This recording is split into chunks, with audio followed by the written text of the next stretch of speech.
جی سر، جب ہمارے پاس پیرنٹس آتے ہیں تو وہ کہتے ہیں کہ یہاں پہ بچوں کا کیا سسٹم ہے، جو بچے ایڈمٹ کرتے ہیں یہاں پہ، تو ہم ان کو بتاتے ہیں کہ ہم آرفنس بچوں کو لیتے ہیں کیونکہ یہ آرفنس بچوں کا ادارہ ہے. تو پھر ہم ان کو ڈیٹیلز بتاتے ہیں کہ وہ کہتے ہیں کہ کس طرح سے بچوں کا ایڈمیشن جہاں پہ ہو سکتا ہے، اس کے لیے کیا ریکوائرمنٹس کیا ہیں آپ کی.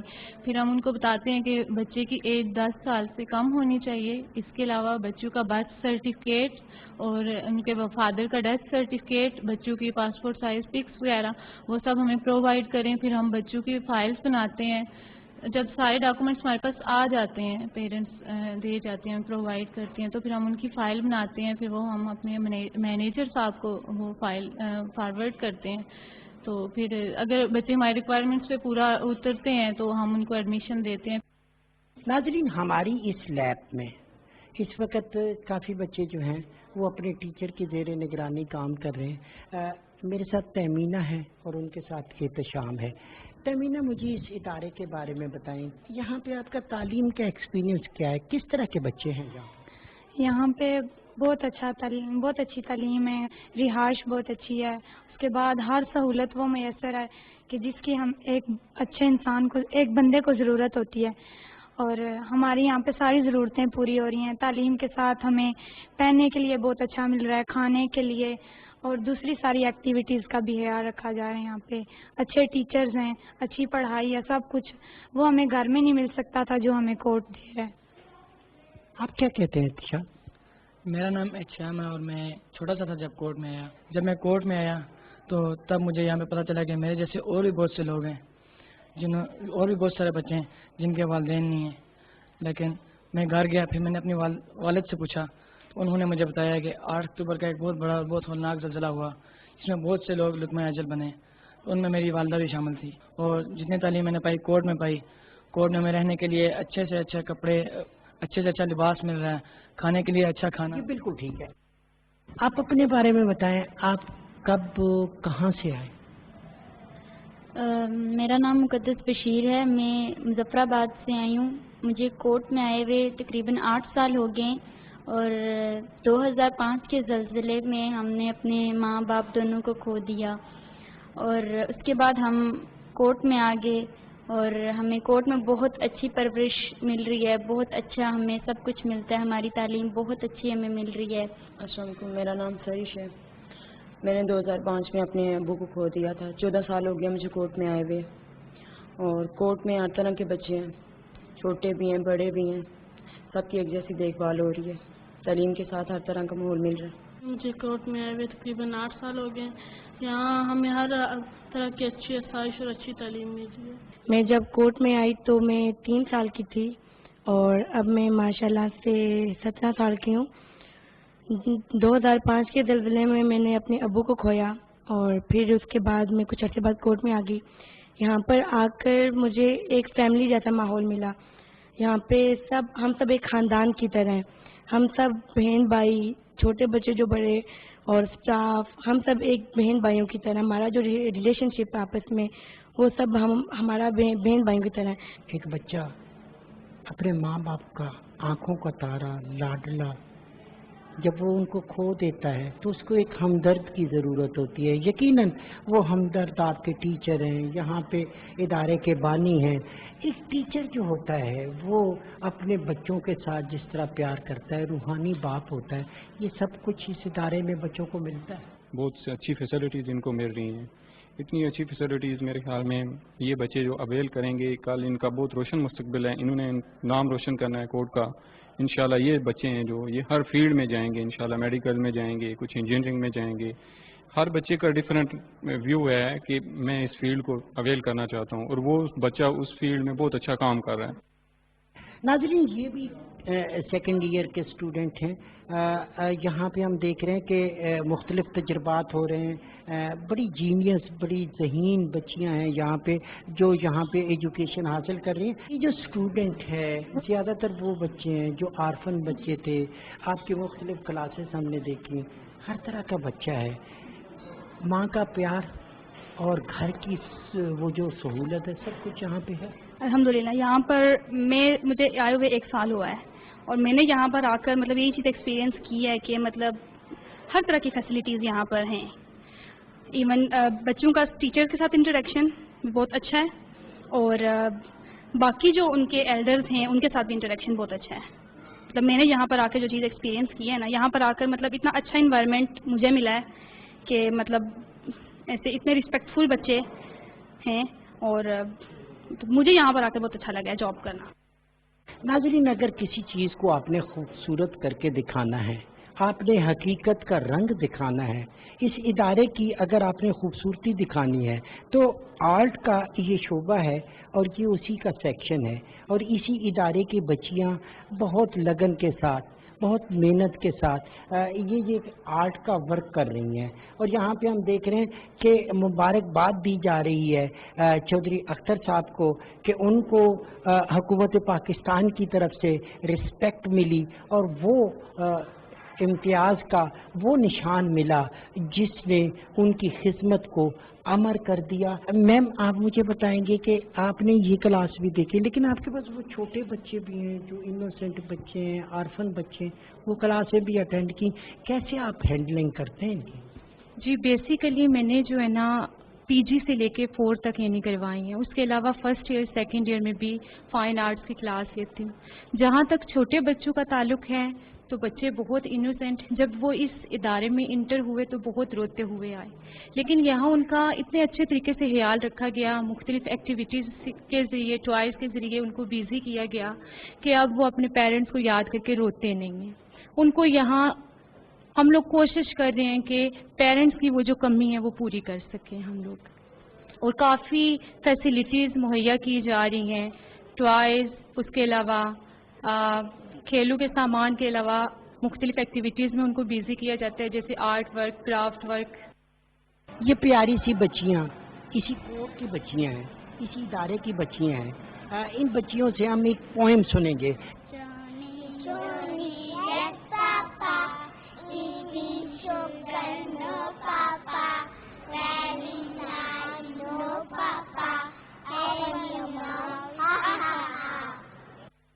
یہ فائزہ ہے.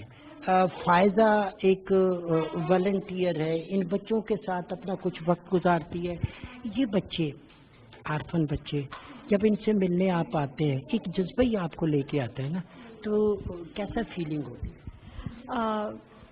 کیونکہ ہم سب کے تو پیرنٹس ہیں، لیکن ان کا کوئی بھی نہیں ہے، کوئی بڑا بہن بھائی یا اس طرح سے کوئی ان کا نہیں ہے، تو ہم خیال رکھتے ہیں ان کا، اور مطلب باقاعدہ ہم آتے رہتے ہیں، وزٹ کرتے ہیں ان کو، ان کے ساتھ وقت گزارتے ہیں مینلی.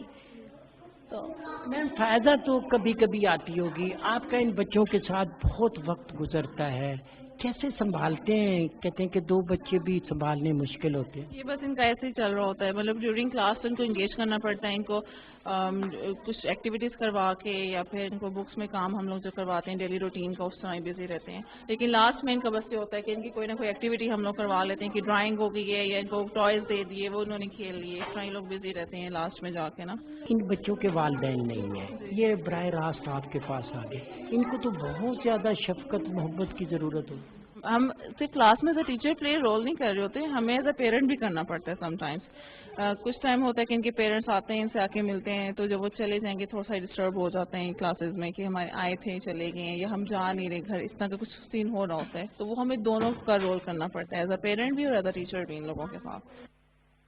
ناظرین، اب میں جس سیکشن میں آیا ہوں، یہاں پہ اس ادارے کے بچے قرآن پاک حفظ کرتے ہیں، اور اس کے لیے قاری صاحب، جب سے یہ ادارہ بنا ہے 2005 سے کتنے لوگ حفظ کر چکے ہیں؟ ابھی تک الحمدللہ حفظ کی جو کلاس ہے ریگولرلی جو ہم نے شروع کی ہے 2019 سے شروع کی ہے، ریگولرلی کلاسیں شروع ہو رہی ہیں. ابھی تک جو ہے ماشاءاللہ 2 حفاظ کرام جو ہے وہ یہاں سے حفظ کر چکے ہیں، اور الحمدللہ وہ مختلف اپنی زندگی میں جو ہے وہ عمل کر رہے ہیں. اور یہ ہیں بچے جو یہاں پہ قرات کرتے ہیں، تلاوت کرتے ہیں، نعتیں پڑھتے ہیں. مغیث احمد، اور دلچسپ بات یہ ہے کہ اس ادارے کے جو سربراہ ہیں ان کے یہ صاحبزادے ہیں. مغیث، آپ ہمیں کیا سنائیں گے تلاوت قرات کے ساتھ؟ جی. اعوذ باللہ من الشیطان الرجیم بسم اللہ الرحمن الرحیم انا اعطیناک الکوثر فصل لربک وانحر انا شانئک هو الابتر۔ سفیر آپ ہمیں نعت کے کوئی چند اشعار سنائیں۔ وہ سوے لازار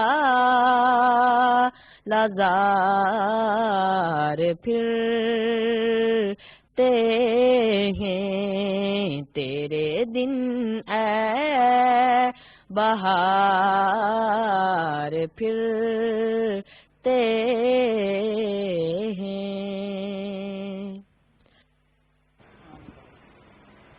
ناظرین، اس ادارے کا سب سے حساس خطہ، حساس جگہ ہم نے یہاں پہ دیکھی، یہ بالکل انوسینٹ بچے ہیں۔ یہ وہ بچے ہیں جو بعض اوقات ادارے کے پاس آتے ہیں جن کے والدین نہیں ہوتے، بعض جگہوں پہ ان بچوں کا کوئی وارث ہی نہیں ہوتا، پھر یہ ادارہ ان پیارے پیارے بچوں کو اڈاپٹ کرتا ہے اور پھر اس کے بعد ان کے لیے یہ تمام گھر جیسی سہولتیں ان کو مل جاتی ہیں۔ یہ آپ جب اس ادارے میں آئے، یہ بچے آپ کی تعلیم میں آئے، بچوں کو کیسے سنبھال لیتے ہیں، یہ بچوں کو کیسے مانوس کرتے ہیں؟ سر مجھے بہت خوشی ہے کہ میں ان چھوٹے چھوٹے بچوں کی خدمت کر رہی ہوں اور اللہ تعالیٰ نے مجھے ان کی خدمت کرنے کا موقع دیا ہے۔ بہت نصیب والی ہوں میں، بس یہی کہوں گی کہ میں بہت خوش قسمت ہوں۔ تیمینہ، سب سے پہلے آپ مجھے بتائیں آپ کی اس ادارے میں آنے کی سٹوری کیا ہے، کس طرح آپ ہوئی؟ 2005 کے ہولناک زلزلے میں میں نے اپنے امی اور ابو دونوں کو کھو دیا۔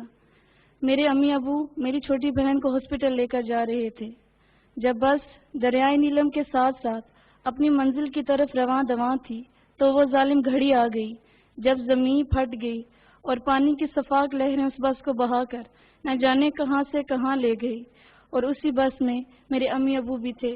ہم کئی دن تک پترائی ہوئی نظروں سے اپنے والدین کو ڈھونڈتے رہے، پھر 41 دن کے بعد ہمارے ابو جان ہمیں مل گئے، مگر وہ صرف ایک ڈیڈ باڈی تھی اور میری ماں مجھے آج تک نہ مل سکی۔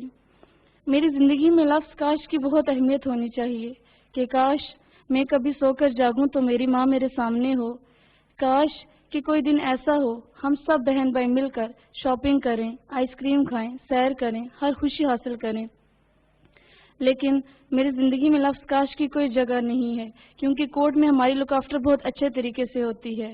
یہاں پر ہماری ہر ضرورت کو پورا کیا جا رہا ہے، ہمارے لیے ہائی کوالیفائڈ ٹیچرز کو ہائر کیا گیا ہے، ابو جی کی صورت میں ہمیں ماں اور باپ دونوں کا پیار میسر ہے۔ نورین، آپ کیا ہمیں اس حوالے سے میسج دیں؟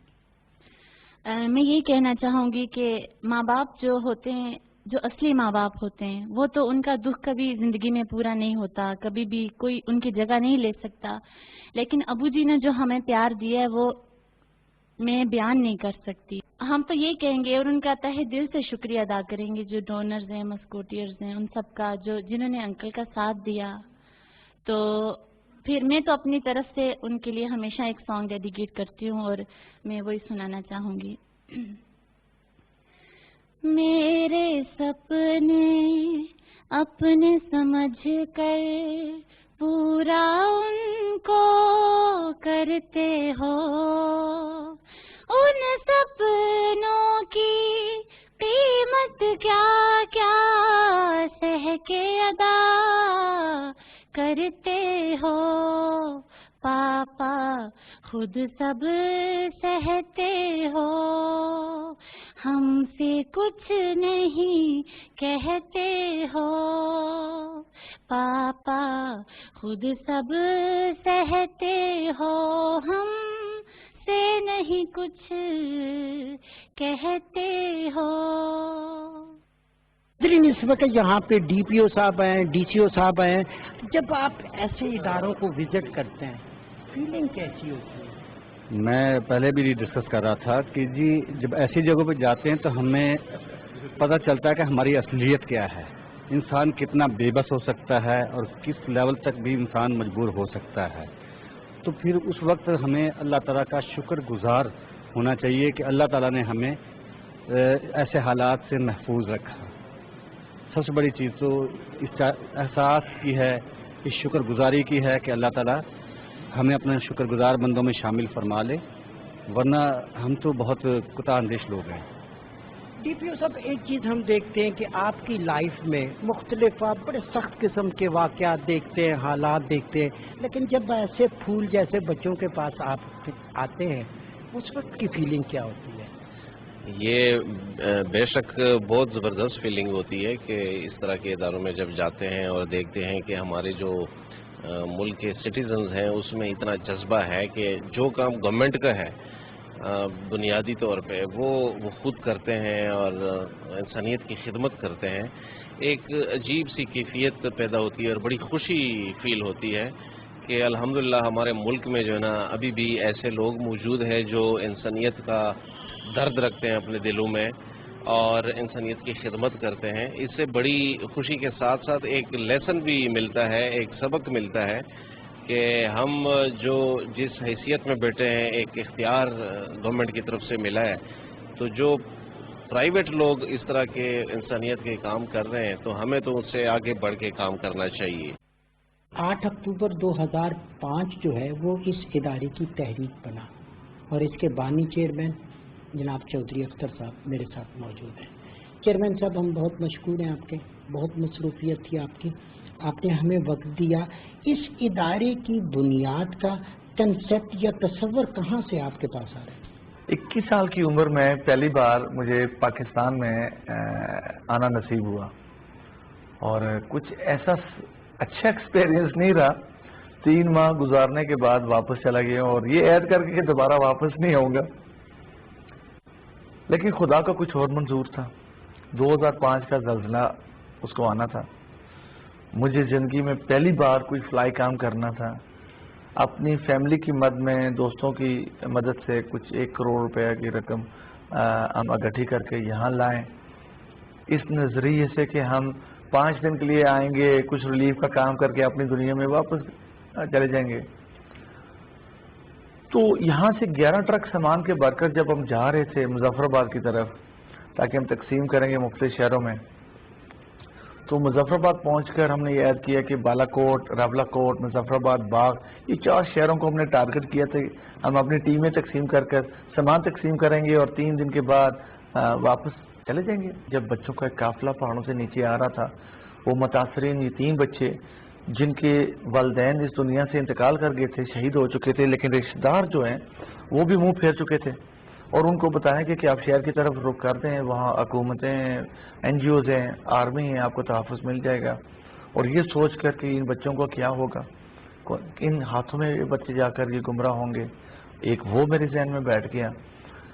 وہاں سے ایک آئیڈیا جاگا کہ کچھ نہ کچھ مجھے کرنا ہے، جذباتی ہو چکا تھا میں، تو ایڈ کیا کہ میں نے چلیں اور تو کچھ نہیں، کوئی 30 40 50 بچوں کی ذمہ داری لے لیتا ہوں۔ ایک کرائے کی بلڈنگ سے میں نے آغاز کیا تھا میرپور میں، 30 بچوں کا ایک قافلہ جو میں لے کر آیا تھا، بچیاں اور بچے، زلزلہ متاثرین یتیم بچے، اور وہاں سے یہ سلسلہ شروع ہوا تھا 2005 دسمبر کے مہینے میں، یعنی کہ زلزلے کے 2-2.5 مہینے کے فوراً بعد وہ میں نے قائم کر دیا تھا۔ مشکلات آئیں، لیکن جی اتنا خوبصورت ادارہ، یتیم خانے کا کنسیپٹ تو یہ ہے کہ جہاں پہ لاوارث بے آسرا، لیکن یہاں پہ آ کے تو ایک UK کا ایک بڑا شاندار قسم کا ماحول۔ الحمدللہ دیکھیں جناب کہ ان بچوں کی نسبت ہمارے آقا صلی اللہ علیہ وسلم کے ساتھ جڑی ہوئی ہے، تو جن کی نسبت ان کے ساتھ ہے ان کے ساتھ پر ہم ایسا سلوک کیوں کرتے ہیں کہ اپنے اترے ہوئے بچوں کے کپڑے دے دیتے ہیں، بچہ ہوا کھانا 2 دن کا دے دیتے ہیں۔ آج تک ان بچوں نے 15 سالوں میں کسی کا اترا ہوا کپڑا نہیں پہنا۔ میرے گھر میں اکثر یہ ہوتا ہے کہ 1 دن کا کھانا بچ گیا اور دوسرے دن بھی چلتا ہے، فریج میں ڈال دیتے ہیں، آپ کے گھر میں بھی ہوتا ہوگا، لیکن یہاں صبح دوپہر شام باقاعدگی سے 3 وقت کا کھانا بنتا ہے۔ اچھا سر، میں نے ایک اور چیز دیکھی، اللہ نے استقامت دی، وقت کے ساتھ ساتھ مدد بڑھتی گئی۔ میں مختلف کلاسوں میں گیا، بچوں کو دیکھا، ان انوسینٹ چند ماہ کے بچوں کو دیکھا، بڑے بچوں کو دیکھا، اس میں نے آپ کا بچہ بھی دیکھا، حافظ قرآن بن رہا ہے، وہ تلاوت سنائی اس نے ہمیں۔ تو آپ نے اپنے بچوں کو بھی ان بچوں کے برابر رکھ کے تو ایک عملی ثبوت دیا کہ سب بچے میرے لیے برابر۔ یہ سب میرے بچے ہیں نا، یہ سب میرے بچے ہیں۔ میں تو سمجھتا ہوں کہ میں اتنا خوش نصیب انسان ہوں، جب کوئی پوچھتا ہے کہ آپ کے کتنے بچے، میں کہتا ہوں کہ سینکڑوں 100 بچے ہیں، یہ میری خوش نصیبی ہے۔ ان بچوں کے ساتھ ہم نے جو میں نے عہد کیا تھا 15 سال پہلے کہ ان کے ساتھ ہم نے وہ سلوک کرنا اور دنیا میں یتیم خانے کا کانسیپٹ بدلا، وہ رویہ بدلا جو یتیم بچوں کے ساتھ عام ہوتا ہے، معاشرے میں ہوتا ہے، وہ ہم نے کانسیپٹ بدلا۔ 6 فروری 2020 کو جب وزیر اعظم صاحب یہاں پہ آئے، ہم بھی ان کے ساتھ رپورٹنگ کے لیے، اس ادارے کو دیکھ کر سب لوگ بہت خوش ہوئے، اچھا لگا۔ اس کے بعد مزید اس ادارے کو تقویت ملی، بہت سارے لوگوں کا رجحان ادھر ہوا۔ جی بالکل ہوا، بلا شبہ ہوا۔ دیکھیں پرائم منسٹر پاکستان نے ہمیں عزت بخشی، یہ شاید آزاد کشمیر کا پہلا ادارہ جہاں پاکستان کے وزیر اعظم نے آ کر اس کا افتتاح بھی کیا، بچوں کے ساتھ بیٹھ کر کھانا بھی کھایا، ٹائم بھی دیا، اور وہ خود ایک نیک انسان ہے اور درد دل رکھنے والے انسان ہیں۔ وہ جانتے ہیں کہ معاشرے میں، سوسائٹی میں جو پسا ہوا طبقہ ان کے ساتھ کیسا سلوک کیا جاتا ہے، تو ان کا یہاں آنا ہمارے لیے ایک بہت حوصلے کی بات بڑی ہے، ہمارا حوصلہ بڑا ہے۔ آج میں آپ کی ٹیبل پہ دیکھ رہا ہوں تمغہ امتیاز آپ کو ملا، کسی حد تک آپ کی خدمات کا اعتراف کیا گیا؟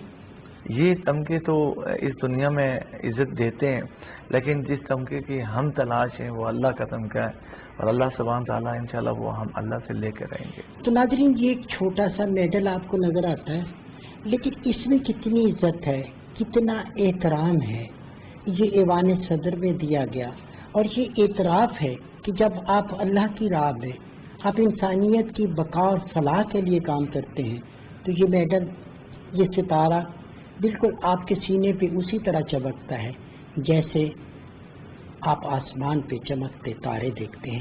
میں چیئرمین صاحب ایک آپ سے ریکویسٹ کروں گا کہ آپ کو لوگوں کی طرف سے بہت احترام ملا جب آپ کو یہ نشان امتیاز ملا، آپ واپس آئے، ہم نے دیکھا کہ وہ لوگوں نے والہانہ آپ کا استقبال کیا، حکومت پاکستان نے آپ کا اعتراف کیا، تو یہ درست ہو گیا کہ یہ نیکی کا، اچھائی کا کام سامنے آتا ہے، تو اپنے جیسے لوگوں کو اگر اس نیک کام کے لیے دعوت دیں، میسج دیں، تو وہ کیا ہوگا؟